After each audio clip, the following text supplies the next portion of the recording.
ಕೇಳಿಸ್ಕೊಳ್ಳಿ, ನೀವು weight loss ಮಾಡ್ತೀರಾ, ನೀವು ಗೆಲ್ತೀರಾ ಅಂತ ಡಿಸೈಡ್ ಆದ್ಮೇಲೆ ನಿಮ್ ಕಣ್ಣಿಗೆ ಕಾರಣಗಳು ಕಾಣಿಸ್ಬಾರ್ದು, ನಿಮ್ಮ ಟಾರ್ಗೆಟ್ ಮಾತ್ರ ಕಾಣಿಸ್ಬೇಕು. ಅರ್ಥ ಆಯ್ತಾ? ಇನ್ನೊಂದ್ ಸ್ವಲ್ಪ ದಿನ ಅಷ್ಟೇ, ನಿಮ್ಮಿಂದ ಆಗಲ್ಲ ಅಂತ ಯಾರೆಲ್ಲ ಹೇಳಿದಾರೋ ಅವ್ರಿಗೆಲ್ರಿಗೂ ತೋರಿಸಿ ರಿಯಲ್ ಕಮ್ ಬ್ಯಾಕ್ ಅಂದ್ರೆ ಏನು ಅಂತ. ಕಮ್ ಬ್ಯಾಕ್ ಅಂದ್ರೆ ಹೆಂಗಿರ್ಬೇಕು ಗೊತ್ತಾ? ನಿನ್ನೆ ಮೊನ್ನೆ ಎಲ್ಲ ನಿಮ್ಮನ್ನ ನೋಡಿ ನಕ್ಕೋರು ಇವತ್ತು ನಿನ್ ತರ ಆಗ್ಬೇಕು ಅಂತ ಆಸೆ ಪಡ್ಬೇಕು, ಆ ರೀತಿ ಇರ್ಬೇಕು ಕಣ್ರಿ. ಈ ರೀತಿ daily weight loss motivation video ನಿಮ್ಗೆ ಬೇಕು ಅಂತ ಅನ್ಸಿದ್ರೆ ಯಾರೆಲ್ಲ ಹೊಸದಾಗಿ ನನ್ನ ವಿಡಿಯೋಸ್ನ ನೋಡ್ತಾ ಇದ್ದೀರಾ ಅವರು ಪ್ಲೀಸ್ ನನ್ನ ಚಾನಲ್ನ ಸಬ್ಸ್ಕ್ರೈಬ್ ಮಾಡ್ಕೊಡಿ ಅಂತ ಹೇಳ್ತಾ, ಹಾಗೇನೆ ನನ್ನ ವ್ಯೂವರ್ಸ್ ನನ್ನ ಸಬ್ಸ್ಕ್ರೈಬರು ಪ್ಲೀಸ್ ಲೈಕ್ ಕೊಡೋದನ್ನ ಮರಿಬೇಡಿ. ಹಾಗೆಯೇ ಏನೇ ಡೌಟ್ಸ್ ಇದ್ರು ಕಮೆಂಟ್ ಮೂಲಕ ತಿಳಿಸಿ, ಅದಕ್ಕೆ ಖಂಡಿತವಾಗ್ಲೂ ನಾನು ರಿಪ್ಲೈ ಮಾಡ್ತೀನಿ ಅಂತ ಹೇಳ್ತಾ ಇವತ್ತಿನ ವಿಡಿಯೋನ ಸ್ಟಾರ್ಟ್ ಮಾಡ್ತಾ ಇದ್ದೀನಿ. ನಿಮ್ಮ ಎಕ್ಸ್ಪೆಕ್ಟೇಷನ್ ಹೆಂಗೆ ಅಂದ್ರೆ ಒಂಥರ ಬುಲೆಟ್ ಟ್ರೈನ್ ತರ ಫ್ಯಾಟ್ ಲಾಸ್ ಟಕ ಅಂತ ಆಗ್ಬೇಕು. ಫ್ಯಾಟ್ ಬರೋಕೆ ಹೇಗೆ ಟೈಮ್ ತಗೊಂಡಿದ್ಯೋ ಹೋಗೋಕ್ಕೂ ಟೈಮ್ ಬೇಕಲ್ವಾ? ಸ್ವಲ್ಪ ಪೇಷನ್ಸ್ ಇರಲಿ, ನಿಮಗೆ ಪೇಷನ್ಸ್ ಇಂಪಾರ್ಟೆಂಟ್. ಈ ವರ್ಕೌಟ್ ಮತ್ತೆ ಡಯಟ್ ನ ನಿಮ್ಮ ಲೈಫ್ ಸ್ಟೈಲ್ ನಿಮ್ಮ ಜೀವನ ಶೈಲಿಯಲ್ಲಿ ಒಂದು ಭಾಗ ಮಾಡ್ಕೋಬೇಕು. ಸ್ಟಾರ್ಟ್ ಮಾಡೋದು ಸ್ಟಾಪ್ ಮಾಡೋಕೆ ಹೋಗ್ಲೇಬೇಡಿ. 1 ಮಂತ್ ಡಯಟ್ ಮಾಡೋದು, 1 ಮಂತ್ ಬಿಟ್ಬಿಡೋದು.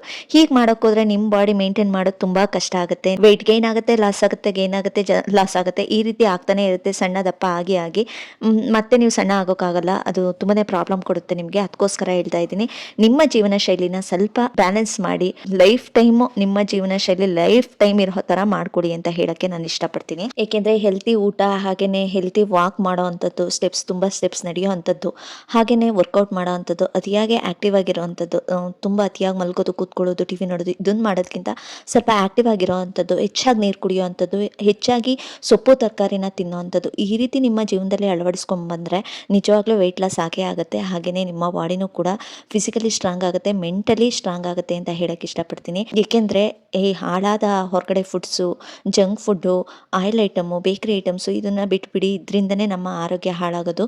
ನಮ್ಮ ಲೈಫ್ ಸ್ಟೈಲ್ನ ಸ್ವಲ್ಪನಾದರೂ ಚೇಂಜಸ್ ಮಾಡ್ಕೋಬೇಕು ಅಂದರೆ, ಸ್ವಲ್ಪನಾದರೂ ಚೇಂಜಸ್ ಮಾಡ್ಕೋಬೇಕು ಅಂದರೆ ಆದಷ್ಟು ಸೊಪ್ಪು ತರಕಾರಿನ ಜಾಸ್ತಿ ತಿನ್ನಿ, ಮನೆ ಊಟನ ಜಾಸ್ತಿ ಮಾಡಿ, ಆದಷ್ಟು ಮನೆ ಊಟನ ಮಾಡಿ, ಹೊರಗಡೆ ಫುಡ್ನ ಬಿಟ್ಬಿಡಿ. ಅದಲ್ಲದೆ ಕರ್ದಿರೋ ಅಂತಹ ಐಟಮ್ಸು, ಜಂಕ್ ಫುಡ್ಗಳು, ಪಿಜ್ಜಾ, ಬರ್ಗರ್, ಪಪ್ಸು, ಏನೋ ಮೈದಾದಲ್ಲಿ ಮಾಡ್ತಾರಲ್ಲ ಅಂಥ ಐಟಮ್ಸನ್ನು ಪ್ಲೀಸ್ ಬಿಟ್ಬಿಡಿ. ಬೇಡ, ವಾರಕ್ಕೊಂದ್ಸಲ 15 ದಿನಕ್ಕೊಂದ್ಸಲನೂ ತಿನ್ನೋಕೆ ಹೋಗ್ಬಿಡಿ. ಅದನ್ನು ಆದಷ್ಟು ಅವಾಯ್ಡ್ ಮಾಡ್ಕೊಡಿ ಅಂತ ಹೇಳ್ತೀನಿ. ಒಂದೇ ಸಲ ಯಾರನ್ನು ಬಿಡೋಕ್ಕಾಗಲ್ಲ, ಆದಷ್ಟು ಅವಾಯ್ಡ್ ಮಾಡ್ಕೊಡಿ ಅಂತ ಹೇಳೋಕ್ಕೆ ಇಷ್ಟಪಡ್ತೀನಿ. ಇನ್ನು ಇವತ್ತಿನ ನನ್ನ ವೆಯ್ಟ್ ಲಾಸ್ ಬಂದು ನಿನ್ನೆ 59.95 ಆಗಿತ್ತು, ಹಾಗೆಯೇ ಇವತ್ತು 59.80 ಇದೆ. ಮೊನ್ನೆ ನನ್ನ ವಿಡಿಯೋದಲ್ಲಿ 59.30 ಇತ್ತು, ಬಟ್ ನಿನ್ನೆ ವಿಡಿಯೋದಲ್ಲಿ ಇದ್ದಕ್ಕಿದ್ದಂತೆ 95 ಆಗಿತ್ತು, ಬ್ಲೋಟಿಂಗ್ ಇತ್ತು ಅಂತ ಹೇಳಿದೆ. ಬಟ್ ಇವತ್ತು ಕೂಡ 59.80ನೇ ಇದೆ, ಬಟ್ ಸರಿನೇ ಇದೆ ಅಂತ ಅನ್ಕೋತೀನಿ. ಏಕೆ ಅಂತ ಮೊನ್ನೆ ನನ್ನ ವಾಕ್ ಮಿಸ್ ಆಗಿತ್ತು ಅಂತ ಹೇಳಿದ್ದೆ, ಹಾಗಾಗಿ ಸ್ವಲ್ಪ ವೆಯ್ಟ್ ಜಾಸ್ತಿನೇ ಬಂದಿತ್ತು. ಇವತ್ತು ಮಾಮೂಲಿಯಂತೆ 150 ಗ್ರಾಮ್ ಕಮ್ಮಿ ಆಗಿದೆ. ಮಾಮೂಲಿ 59.80 ಇದೆ, ಪರವಾಗಿಲ್ಲ. ನಂದು 5 ಗ್ರಾಮ್, 10 ಗ್ರಾಮ್, 15 ಗ್ರಾಮ್, 20, 50, 100 ಇಷ್ಟರಲ್ಲೇ ಕಮ್ಮಿ ಆಗ್ತಾ ಬರಲಿ, ತಲೆ ಕೆಡಿಸ್ಕೊಳ್ಳೋದು ಬೇಕಿಲ್ಲ. ನಿಧಾನವಾಗಿ ಸಕ್ಸಸ್ ಕಾಣೋಣ. ಒಂದೇ ಸಲ ಸಡನ್ನಾಗಿ ವೆಯ್ಟ್ ಲಾಸ್ ಯಾರಿಗೂ ಆಗಲ್ಲ. ನಾನು ಲಾಸ್ಟ್ ವಿಡಿಯೋದಲ್ಲೇ ಹೇಳಿದ್ದೀನಿ, ಒಂದು 4-5 ಡೇಸ್ವರೆಗೂ ವೆಯ್ಟ್ ಲಾಸ್ ಆಗ್ತಾ ಬರುತ್ತೆ, ಆಮೇಲೆ ವೆಯ್ಟ್ ಲಾಸ್ ಆಗೋದು ತುಂಬ ಕಷ್ಟ ಆಗುತ್ತೆ ಅಂತ ಹೇಳಿದ್ದೆ ನಾನು. ಅದನ್ನೇ ನಾನು ಇವಾಗ ಕೂಡ ಹೇಳ್ತಾ ಇದ್ದೀನಿ. ಅದಲ್ಲದೆ ತುಂಬ ಜನ ಕಮೆಂಟ್ ಕೂಡ ಹಾಕಿದೆ, ಸಿಸ್ಟರ್ ನೀವು ವಾಕ್ ಮಾಡ್ತೀರಾ, ಎಕ್ಸಸೈಸ್ ಮಾಡ್ತೀರಾ, ಏನು ಮಾಡ್ತೀರಾ ನನಗೆ ತೋರಿಸಿ, ಏನು ಮಾಡ್ತೀರಾ ನೀವು ಅದನ್ನು ಹೇಳಿ ಅಂತ. ನನಗೆ ಏನು ವಿಡಿಯೋ ಮಾಡೋದು, ವಾಕ್ ಮಾಡೋದನ್ನು ವಿಡಿಯೋ ಮಾಡೋಕ್ಕಾಗಲ್ಲ ಅಲ್ವಾ? ಎಲ್ರಿಗೂ ಗೊತ್ತಿರೋಂಥ ವಾಕೇನೆ ಸ್ವಲ್ಪ ಸ್ಪೀಡಾಗಿ ವಾಕ್ ಮಾಡಬೇಕು ಅಷ್ಟೇ. ಅದನ್ನು ವಿಡಿಯೋ ಮಾಡಿ ಅಂದರೆ ನಿಜ ಕಷ್ಟ ಆಗುತ್ತೆ. ಇನ್ನು ಅದಕ್ಕೋಸ್ಕರ ಎಕ್ಸಸೈಸ್ ಏನು ಮಾಡ್ತೀರಾ ಅಂದರೆ, ಆ ಎಕ್ಸಸೈಸ್ ಮಾಡೋದನ್ನು ನನ್ನ ಮಗಳ ಹತ್ರ ತೋರಿಸಿದ್ದೀನಿ.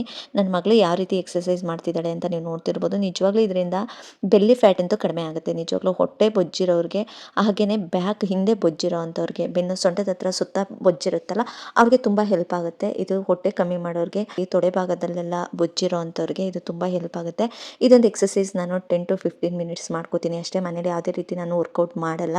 ನಂದು ಏನೇ ವರ್ಕೌಟು, ಏನೇ ಇದ್ರೂ ಫಿಸಿಕಲ್ ಆ್ಯಕ್ಟಿವಿಟೀಸ್ ಇದ್ದರೆ ನನ್ನ ವಾಕ್ ಅಥವಾ ರನ್ನಿಂಗ್ ಆಗಿರುತ್ತೆ ಹೊರತು ಯಾವುದೇ ರೀತಿ ಎಕ್ಸಸೈಸ್ ನನ್ನ ಹತ್ರ ಮಾಡಲ್ಲ. ಮಾಡಿದ್ರೂ ಇದೊಂದೇ ಎಕ್ಸಸೈಸ್ ಮಾಡ್ಕೋತೀನಿ. ಏನಪ್ಪ ಅಂದರೆ ನನ್ನ ಮಗಳು ಮಾಡ್ತಿದ್ದಾಳಲ್ಲ ಅದೊಂದು ಎಕ್ಸಸೈಸ್. ಯಾಕೆ ಅಂದರೆ ನನ್ನ ಬೆಲ್ಲಿ ಫ್ಯಾಟ್ನ ಕಡಿಮೆ ಮಾಡ್ಕೋಬೇಕು. ಸಾಮಾನ್ಯವಾಗಿ ಸಿಸೇರಿಯನ್ ಆದಮೇಲೆ, ಮಕ್ಕಳಾದಮೇಲೆ ಹೊಟ್ಟೆ ಶೇಪ್ ಎಲ್ಲರ ಮನೆಯಾಗಿ ಹೋಗಿರುತ್ತೆ.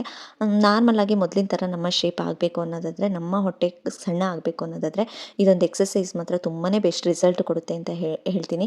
ಇದನ್ನು ನಾನು ಬೈ ಮಾಡಿದ್ದು ಫ್ಲಿಪ್ಕಾರ್ಟಲ್ಲಿ. ನಾನು ತೊಗೊಂಡು ಆಲ್ಮೋಸ್ಟ್ 1 ಇಯರೇ ಆಯಿತು. ಇದನ್ನು ನಾನು ತೊಗೊಂಡು ತುಂಬ ಯೂಸ್ ಆಗ್ತಿದೆ ನನಗೆ. ನೀವು ಬೇಕು ಅಂದರೆ ಬೇಕಿದ್ರೆ ನಾನು ಲಿಂಕು ಟ್ಯಾಗ್ ಮಾಡಿರ್ತೀನಿ, ಲಿಂಕ್ನ ಕೊಟ್ಟಿರ್ತೀನಿ. ನೀವು ಅದರಿಂದ ಹೋಗಿ ನೀವು ಪರ್ಚೇಸ್ ಮಾಡ್ಬೋದು, ಆರಾಮಾಗಿ ಪರ್ಚೇಸ್ ಮಾಡ್ಬೋದು. ಮಾಡ್ಕೊಳ್ಳಿ. 200 ಸಮಥಿಂಗ್ ಅಥವಾ 300 ಒಳಗಿದೆ ಅಷ್ಟೇ, ತುಂಬ ಕಾಸ್ಟ್ಲಿ ಅಂತೂ ಅಲ್ಲ. ಕಾಸ್ಟ್ಲಿ ಐಟಮ್ಗೆ ನಾನು ಹೋಗೋದೂ ಇಲ್ಲ, ಅದು ಬೇರೆ ಪ್ರಶ್ನೆ. ಸಣ್ಣ ಪುಟ್ಟದ್ರಲ್ಲೇ ಯೂಸ್ ಆಗೋಂಥ ವಸ್ತುಗಳನ್ನೇ ತೊಗೊಂಡು ನಾನು ನಿಮಗೆ ತೋರಿಸ್ತೀನಿ ಹೊರತು ತುಂಬ ಕಾಸ್ಟ್ಲಿ ಆಗಿರೋ ಐಟಮ್ಸ್ನ ತೋರಿಸಿ ನಮ್ಮ ವೆಯ್ಟ್ನ ಕಡಿಮೆ ಇಲ್ಲ. ಇದು ಬೇಕು ಅಂತ ಏನಿಲ್ಲ. ಓಕೆನಾ. ಹಾಗೇನೂ ಮಾಡ್ಬೋದು. ಬೆಲ್ಲಿ ಫ್ಯಾಟ್ ಕರಗಿಸ್ಬೇಕು, ಹೊಟ್ಟೆ ಕರಗಿಸ್ಬೇಕು, ನಮ್ಮ ಬ್ಯಾಡ್ ಕೊಲೆಸ್ಟ್ರಾಲ್ನ ಕರಗಿಸ್ಬೇಕು ಅಂದರೆ ಯೂಟ್ಯೂಬಲ್ಲಿ ಸರ್ಚ್ ಮಾಡಿರಿ, ಎಷ್ಟಿಲ್ಲ ಲಕ್ಷ ಲಕ್ಷ ವಿಡಿಯೋಸ್ ಇದ್ದಾವೆ. ಯೂಟ್ಯೂಬಲ್ಲಿ ಲಕ್ಷ ಲಕ್ಷ ವಿಡಿಯೋಸ್ ಇದ್ದಾವೆ. ಹಾಗಾಗಿ ಇದನ್ನೇ ಮಾಡಬೇಕು ಅಂತ ಏನಿಲ್ಲ. ಬೇಕು ಅನ್ನೋರು ತುಂಬ ಜನ ಪಾಪ ಕಮೆಂಟ್ ಮಾಡ್ಕೊಂಡು ಕೇಳಿದರೆ ಎಕ್ಸಸೈಸ್ ಮಾಡ್ತೀರಾ ಸಿಸ್ಟರ್ ಅಂತ. ನಾನು ಸುಳ್ಳು ಹೇಳೋಕ್ಕಾಗಲ್ಲ. ನನ್ನ ಜರ್ನಿನ ನಾನು ಮನ್ಸು ಬಿಚ್ಚಿ ನಿಮ್ಮ ಹತ್ರ ಹೇಳ್ಕೊತಿದ್ದೀನಿ ಅಂದಮೇಲೆ ನಾನು ಏನು ಮಾಡ್ತೀನಿ ಅದನ್ನು ನಾನು ನಿಮ್ಮ ಹತ್ರ ಹೇಳ್ಕೊಳ್ಳೇಬೇಕು. ಅದಕ್ಕೋಸ್ಕರ ನಾನು ಹೇಳಿದೆ ಇದು 10 to 15 ಮಿನಿಟ್ಸ್ ನಾನು ಈ ವರ್ಕೌಟ್ನ ಮಾಡ್ತೀನಿ. ತುಂಬ ಚೆನ್ನಾಗಿದೆ ಇದು. ಬೇಕು ಅಂದರೆ ನೀವು ಬೈ ಮಾಡ್ಕೊಳ್ಳಿ, ಹಾಗೆಯೇ ಯೂಸ್ ಮಾಡ್ಕೊಳ್ಳಿ. ಬೇಗ ಅಂತೂ ಹೋಗಲ್ಲ, ಸ್ಪ್ರಿಂಗ್ ಇರೋದ್ರಿಂದ ನಿಮಗಿಲ್ಲ ಅಂದ್ರೂ 3-4 ಇಯರ್ಸ್ ಅಂತೂ ಬಾಳಿಕೆ ಬರುತ್ತೆ. ಚೆನ್ನಾಗಿದೆ ಇದು. ಬೇಕು ಅಂದರೆ ಬೈ ಮಾಡ್ಕೊಳ್ಳಿ, ಲಿಂಕ್ನ ಕೊಟ್ಟಿರ್ತೀನಿ ಅಂತ ಹೇಳಕ್ಕೆ ಇಷ್ಟಪಡ್ತೀನಿ. ಇನ್ನು ಇವತ್ತಿನ ತಿಂಡಿಗೆ ನಾನು ಮಾಡ್ತಾ ಇರೋಂಥ ತಿಂಡಿ ಎಗ್ ಮಸಾಲೆನ ಮಾಡ್ಕೋತಾ ಇದ್ದೀನಿ. ಅದ್ರ ಜೊತೆಗೆ ಚಪಾತಿ ಮಾಡ್ತಾ ಇದ್ದೀನಿ. ಇವತ್ತಿನ ತಿಂಡಿ ಸಂಡೇ ಆಗಿರೋದ್ರಿಂದ ಸ್ವಲ್ಪ ಇವ್ರು ಬೇಗ ಡ್ಯೂಟಿಗೆ ಹೋಗಿರೋದ್ರಿಂದ ಸ್ಪೆಷಲ್ ಏನಿಲ್ಲ. ಎಗ್ ಮಸಾಲಾನ ಮಾಡ್ತಾ ಇದ್ದೀನಿ, ಅದ್ರ ಜೊತೆಗೆ ಚಪಾತಿ ಕೂಡ ಮಾಡ್ಕೊಂಡಿದ್ದೀನಿ. ಇನ್ನು ಎಗ್ ಮಸಾಲಾನ ಯಾವ ರೀತಿ ಮಾಡೋದು ಅನ್ನೋದು ಕಾಮನಾಗಿ ಎಲ್ರಿಗೂ ಗೊತ್ತಿರುತ್ತೆ. ಇಲ್ಲಿ ನಾನು ಸ್ವಲ್ಪ ಆಯಿಲ್ ಯೂಸ್ ಮಾಡ್ತಿಲ್ಲ. ನೀವು ನೋಡ್ತಾ ಇರ್ಬೋದು, ಒಂದು 4-5 ಡೇಸ್ ಆಯಿತು ಅಂತ ಅನ್ಕೋತೀನಿ, ಅಥವಾ 3-4 ಡೇಸ್ ಆಗಿರ್ಬೋದು. ನಾನು ಆಯಿಲ್ ಯೂಸ್ ಮಾಡ್ತಾ ಇಲ್ಲ, ತುಪ್ಪನೇ ಯೂಸ್ ಮಾಡಿಕೊಂಡೆ ಅಡುಗೆ ಮಾಡ್ತಾ ಇದ್ದೀನಿ. ತುಪ್ಪ ಹಾಕ್ಕೊಂಡಿದ್ದೀನಿ, ಸಾಸಿವೆ ಹಾಕ್ಕೊಂಡಿದ್ದೀನಿ, ಸಣ್ಣದಾಗಿ ಈರುಳ್ಳಿನ ಹಚ್ಚಿಟ್ಕೊಂಡು ಅದ್ರ ಜೊತೆಗೆ ಒಂದು 3-4 ಟೊಮೊಟೊ ತೊಗೊಂಡಿದ್ದೀನಿ. ಯಾಕೆಂದರೆ ಸ್ವಲ್ಪ ನಮಗೆ ಗ್ರೇವಿ ಬೇಕಲ್ವಾ, ಅದಕ್ಕೋಸ್ಕರ ಅಷ್ಟೇ. ಟೊಮೊಟೊ ತೊಗೊಂಡಿದ್ದೀನಿ. ಟೊಮೊಟೊ ಎಲ್ಲ ಚೆನ್ನಾಗಿ ಫ್ರೈ ಆದಮೇಲೆ ಹರಳುಪ್ಪನ್ನ, ನಾನು ಯಾವಾಗಲೂ ಹರಳುಪ್ಪು ಯೂಸ್ ಮಾಡ್ತೀನಿ, ಪ್ಲೀಸ್ ಅದಂತ ಹೇಳ್ತೀನಿ. ಪುಡಿ ಉಪ್ಪನ್ನ ಯೂಸ್ ಮಾಡಬೇಡಿ. ಏಕೆಂದರೆ ಸಾಲ್ಟ್ ಪೌಡರ್ನ ಯೂಸ್ ಮಾಡೋದ್ರಿಂದ ಜಾಸ್ತಿ ಕೆಮಿಕಲ್ ಹಾಕಿರ್ತಾರೆ. ಆದಷ್ಟು ಕಲ್ಲುಪ್ಪನ್ನು ಯೂಸ್ ಮಾಡಿ. ಈ ಸಾಂಬಾರುಗಳಿಗೆ, ಪಲ್ಯಗಳಿಗೆ ಅಥವಾ ಪಲಾವ್ ಮಾಡುವಾಗ ಇಂಥವುಗಳಿಗೆ ಕಲ್ಲುಪ್ಪನ್ನ ಯೂಸ್ ಮಾಡಿ, ಪುಡಿ ಉಪ್ಪನ್ನ ಯೂಸ್ ಮಾಡೋಕ್ಕೆ ಹೋಗ್ಬಿಡಿ. ಕಲ್ಲು ಉಪ್ಪಲ್ಲಿ ಯಾವುದೇ ರೀತಿ ಕೆಮಿಕಲ್ ಇರಲ್ಲ, ಬಟ್ ಪುಡಿ ಉಪ್ಪಲ್ಲಿ ತುಂಬಾ ಕೆಮಿಕಲ್ ಇರುತ್ತೆ. ಹಾಗಾಗಿ ಹೇಳ್ತಾ ಇದ್ದೀನಿ. ಮಾಮೂಲಿ ಅಂತೆ ಸಾಲ್ಟ್, ರುಚಿಗೆ ತಕ್ಕಷ್ಟು ಸಾಲ್ಟ್ನ ಹಾಕೋತೀನಿ. ಟರ್ಮರಿಕ್ ಪೌಡರ್ನ ಆ್ಯಡ್ ಮಾಡಿಕೊಂಡು 1 ಸ್ಪೂನ್ ಶುಂಠಿ ಬೆಳ್ಳುಳ್ಳಿ ಪೇಸ್ಟ್ ಕೂಡ ಆ್ಯಡ್ ಮಾಡ್ಕೊಂಡಿದ್ದೀನಿ. ಟೇಸ್ಟ್ ಅಂತೂ ತುಂಬ ಚೆನ್ನಾಗಿರುತ್ತೆ. ಅದಕ್ಕೋಸ್ಕರ ಮಾಮೂಲಿ ಅಂತೆಯೇ ಎಲ್ರಿಗೂ ಗೊತ್ತಿರೋ ಹಾಗೆಯೇ ಇನ್ನು ನಾನು ಯೂಸ್ ಮಾಡ್ತಾ ಇರೋದು. ಇಲ್ಲಿ ಜೀರಿಗೆ ಪೌಡರ್ನ ಯೂಸ್ ಮಾಡಿದ್ದೀನಿ, ಏಕೆಂದರೆ ಫ್ಲೇವರ್ ಸ್ವಲ್ಪ ಚೆನ್ನಾಗಿ ಬರಲಿ ಅನ್ನೋದಕ್ಕೋಸ್ಕರ.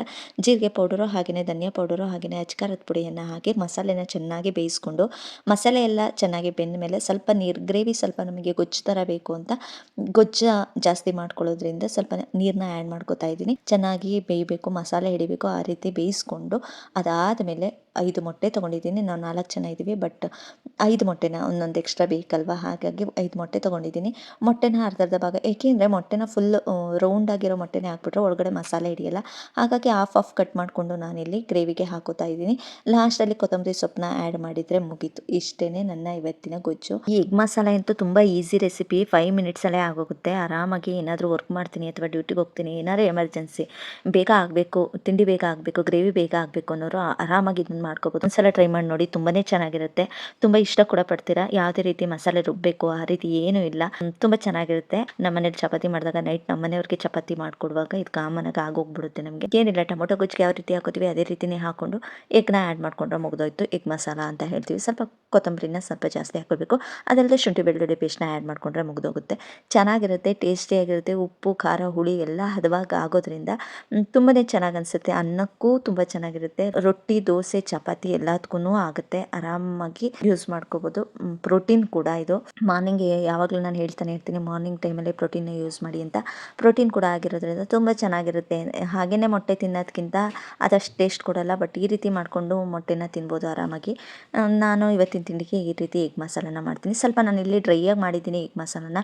ಇನ್ನೂ ಬೇಕು ಅನ್ನೋರು ಗ್ರೇವಿಯಾಗಿ ಇನ್ನೂ ಸ್ವಲ್ಪ ನೀರು ಹಾಕ್ಕೊಂಡು ಕೂಡ ಮಾಡ್ಕೋಬೋದು, ಬಟ್ ನನಗೆ ಸ್ವಲ್ಪ ಗ್ರೇವಿ ಥರ ಬೇಡ, ಡ್ರೈಯಾಗಿ ಸ್ವಲ್ಪ ಡ್ರೈ ಆಗಿರಲಿ ಅನ್ನೋದಕ್ಕೋಸ್ಕರ ಈ ರೀತಿ ಡ್ರೈಯಾಗಿ ಮಾಡ್ಕೊಂಡಿದ್ದೀನಿ ಅಷ್ಟೇ. ಜೊತೆಗೆ ಮಾಮೂಲಿಯಂತೆ ಚಪಾತಿ ಹಾಕ್ಕೊಂಡಿದ್ದೀನಿ. ಒಂದು ಚಪಾತಿ ತೊಗೊಂಡಿದ್ದೀನಿ ಬೆಳಗ್ಗೆ ತಿಂಡಿಗೆ, ಒಂದು ಚಪಾತಿ ತೊಗೊಂಡಿದ್ದೀನಿ. ಹಾಗೆಯೇ 2 ಪೀಸ್ ಮೊಟ್ಟೆ ಹಾಕ್ಕೊಂಡಿದ್ದೀನಿ. ಅದ್ರ ಜೊತೆಗೆ ನನ್ನ ಸಲಾಡ್ಸ್, ಫೈಬರ್ ಅಂಶ ಬೇಕೇ ಬೇಕು. ಪ್ರೋಟೀನ್ ಇದೆ, ಕಾರ್ಬ್ಸ್ ಇದೆ, ಬಟ್ ಫೈಬರ್ ಬೇಕಲ್ವ, ಅದಕ್ಕೋಸ್ಕರ ಸೌತೆಕಾಯಿ ಮತ್ತು ಕ್ಯಾರೆಟ್ನ ತೊಗೋತೀನಿ. ಏನಪ್ಪ ಇವರು ಅಂತ ಅನ್ಕೊbi, ಸೌತೆಕಾಯಿ ಕ್ಯಾರೆಟ್ ರಾಣಿ ಅಂತ ಅಂದ್ಕೊಳ್ಳಿ, ಅಷ್ಟು ತಿಂತೀನಿ. ಏಕೆಂದರೆ ನಮ್ಮ ವೆಯ್ಟ್ ಲಾಸ್ಗೆ ತುಂಬ ಹೆಲ್ಪ್ ಮಾಡುತ್ತೆ, ಡೈಜೆಷನ್ಗೆ ಹೆಲ್ಪ್ ಮಾಡುತ್ತೆ, ಅದಲ್ಲದೆ ಹಸುನ ಕಮ್ಮಿ ಮಾಡುತ್ತೆ. ಇದು ನಿಜವಾಗ್ಲೂ ಫೈಬರ್ ಅಂಶ. ಅದಕ್ಕೇ ಹೇಳೋದು ನಾನು, ಸೊಪ್ಪು ತರಕಾರಿ ತಿನ್ನಿ, ಅದರಲ್ಲಿ ಫೈಬರ್ ಅಂಶ ಹೆಚ್ಚಾಗಿದೆ ಅಂತ ನಾನು ಯಾಕೆ ಹೇಳ್ತೀನಿ ಅಂದರೆ ಇದಕ್ಕೋಸ್ಕರನೇ ಅಷ್ಟೇ. ಬರೀ ಪ್ರೋಟೀನ್ ತಿಂದ್ಕೊಂಡು ಬರೀ ಕಾರ್ಬ್ಸ್ ತಿಂದ್ಕೊಂಡ್ರೆ ನಿಜವಾಗ್ಲೂ ನೀವು ಸ್ವಲ್ಪ ಊಟ ಮಾಡಿಬಿಟ್ರೆ ನೆಕ್ಸ್ಟ್ ಮಾರನೇ ಒಳಗೆಗೆ ಮೋಷನ್ಗೆ ಹೋಗೋಕ್ಕೂ ತುಂಬ ಕಷ್ಟ ಆಗುತ್ತೆ ನಿಜವಾಗ್ಲೂ ಡಯಟ್ ಮಾಡೋರಿಗೆ.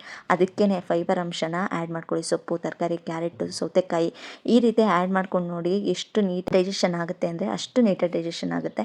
ಹಸು ಕೂಡ ಕಮ್ಮಿ ಆಗುತ್ತೆ.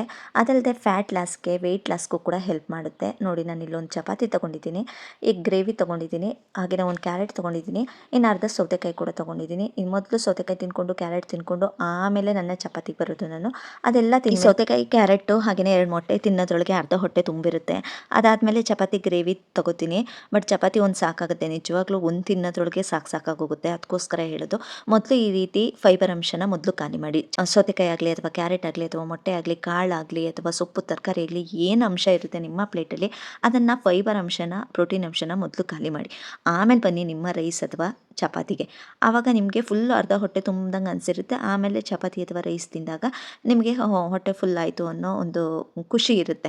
ಮೊದಲೇ ನೀವು ಚಪಾತಿ ತಿಂದು ಆಮೇಲೆ ನೀವು ಸೌತೆಕಾಯಿ ಅಥವಾ ಕ್ಯಾರೆಟ್ನ ತಿನ್ನೋಕೆ ಹೋದಾಗ ಏನು ಅನ್ಸುತ್ತಪ್ಪ ಅಂದರೆ ಅದು ಟೇಸ್ಟ್ ಕೊಡಲ್ಲ ನಿಮಗೆ. ಸೌತೆಕಾಯಿ ಚಪಾತಿ ಬೇಡ, ಇದನ್ನೇ ಹೊಟ್ಟೆ ತುಂಬ ತಿನ್ಬಿಡೋಣ, ಅನ್ನನೇ ಹೊಟ್ಟೆ ತುಂಬ ತಿನ್ಬಿಡೋಣ ಅನಿಸುತ್ತೆ. ಅದಕ್ಕೋಸ್ಕರ ಈ ಐಡಿಯಾನ ನಾನು ಹೇಳ್ಕೊಡ್ತಾ ಇದ್ದೀನಿ. ಆದಷ್ಟು ಫಸ್ಟ್ ನೀವು ಫೈಬರಿಂದನೇ ತಿನ್ನೋಕ್ಕೆ ಸ್ಟಾರ್ಟ್ ಮಾಡಿ. ಫೈಬರ್ ಕಂಟೆಂಟ್ ಇರೋ ಅಂಥ ಅಂಶಗಳನ್ನ ತಿನ್ನೋಕ್ಕೆ ಸ್ಟಾರ್ಟ್ ಮಾಡಿ. ಸೌತೆಕಾಯಿ, ಕ್ಯಾರೆಟು, ಕಾಳು, ಸೊಪ್ಪು ಈ ಥರ. ಇನ್ನು ಮಧ್ಯಾಹ್ನದ ಊಟಕ್ಕೆ ನಾನಿಲ್ಲಿ ಸ್ವಲ್ಪ ರೈಸ್ ತೊಗೊಂಡಿದ್ದೀನಿ, ಒಂದು ಮೊಟ್ಟೆ ತೊಗೊಂಡಿದ್ದೀನಿ, ಬೆಳಗ್ಗೆದೇ ಗೊಜ್ಜಿತ್ತು, ಆ ಗೊಜ್ಜನ್ನ ತೊಗೊಂಡು ಇದಕ್ಕೆ ಮತ್ತೆ ಒಂದು ಬೌಲ್ ಮೊಸರು ತೊಗೊಂಡಿದ್ದೀನಿ ಪ್ರೋಟೀನ್ಗೆ ಅಂತ, ಒಂದು ಎಗ್ ತೊಗೊಂಡಿದ್ದೀನಿ. ಇನ್ನು ಸಲಾಡ್ಸ್ಗೆ ಕ್ಯಾರೆಟು ಮತ್ತು ಸೌತೆಕಾಯಿನ ತೊಗೊಂಡಿದ್ದೀನಿ. ಇದಿಷ್ಟು ನನ್ನ ಮಧ್ಯಾಹ್ನದ ಊಟ ಆಗಿದೆ. ನೀವು ನೋಡ್ತಾ ಇರ್ಬೋದು, ಒಂದು ಬೌಲಲ್ಲಿ ಮೊಸರಿದೆ, ಇನ್ನು ಸ್ವಲ್ಪ ರೈಸ್ ಇದೆ, ಇನ್ನು ಬೆಳಗ್ಗೆ ಎಗ್ ಮಸಾಲೆ ಸ್ವಲ್ಪ ತೊಗೊಂಡಿರೋದು ಅದಿದೆ. ನಾನು ಎಕ್ಸ್ಟ್ರಾ ಏನೂ ಮಾಡ್ಕೊಂಡಿಲ್ಲ. ಒಂದು ಮೊಟ್ಟೆ ಇದೆ, ಸೌತೆಕಾಯಿ, ಕ್ಯಾರೆಟ್ ಇದೆ ಅಷ್ಟೇ. ಇದಿಷ್ಟು ನನ್ನ ಮಧ್ಯಾಹ್ನದ ಊಟ ಆಗಿರುತ್ತೆ. ಇನ್ನು ನೈಟ್ಗೆ ಲೈಟಾಗಿ ಊಟ ಮಾಡ್ತೀನಿ. ಇನ್ನು ನಮ್ಮ ಮನೆಯವ್ರಿಗೆ ಚಪಾತಿನೇ ಏನಾದರೂ ಮಾಡ್ತೀನಿ. ಅದು ಬೇಕು ಅಂದರೆ ಬೇಕಾದ್ರೆ ನಾನು ನೆಕ್ಸ್ಟ್ ವೀಡಿಯೋದಲ್ಲಿ ಹಾಕ್ತೀನಿ, ಅದನ್ನು ತೋರಿಸಿ ಸಿಸ್ಟರ್ ಅನ್ನೋದಾದರೆ. ನಿಜವಾಗ್ಲೂ ನೆಕ್ಸ್ಟ್ ವೀಡಿಯೋದಲ್ಲಿ ನನ್ನ ನೈಟ್ ಊಟನ ನಾನು ಶೇರ್ ಮಾಡ್ತೀನಿ ಅಂತ ಹೇಳೋಕ್ಕೆ ಇಷ್ಟಪಡ್ತೀನಿ. ಇದಿಷ್ಟು ನನ್ನ ಇವತ್ತಿನ ವಿಡಿಯೋ ಆಗಿರುತ್ತೆ. ಈ ವಿಡಿಯೋ ನಿಮಗೆ ಸ್ವಲ್ಪನಾದರೂ ಇಷ್ಟ ಆದರೆ ಪ್ಲೀಸ್ ನನ್ನ ಚಾನಲ್ನ ಸಬ್ಸ್ಕ್ರೈಬ್ ಮಾಡ್ಕೊಳ್ಳಿ, ಲೈಕ್ ಕೊಡೋದನ್ನು ಮರಿಬೇಡಿ.